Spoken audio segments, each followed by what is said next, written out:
A young nurse dozes off while on duty. She wakes up covering her face, looks around, but no one's there.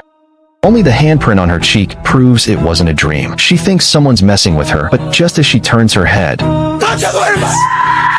the scene shifts to a hospital in Mexico. Here comes Rebecca, applying for a nurse job. The hospital's short on night staff, since nobody wants to stay for a 12-hour shift. The head nurse looks at Rebecca's resume. Her education and experience check out. But what's puzzling is the 4 years she hasn't worked. Rebecca explains she spent those years taking care of her late father, and now she's back in the field. The head nurse nods, then notices her necklace with a pendant of Saint Agita, the guardian of nurses and one of the earliest feminists. She hires her on the spot, telling her to start that very night, with 1 month of training before going full-time. Rebecca agrees without hesitation. Later, Rebecca heads to the locker room to drop off her bag. The head nurse hands her the ICU keys, warning her it was recently broken into. Inside are powerful drugs that must be guarded carefully, and the ICU is off limits for now. Rebecca changes, then heads out. At the ICU door, she makes the sign of the cross, takes a deep breath, and steps inside. She's about to give a patient an injection when she hears faint singing.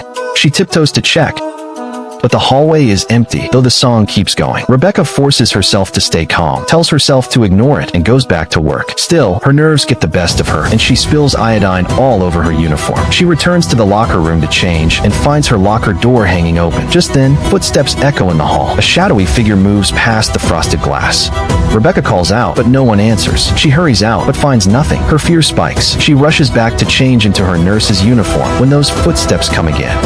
Peeking through her locker, she sees the shadow once more, this time with a nurse's cap, moving in strange, unnatural ways.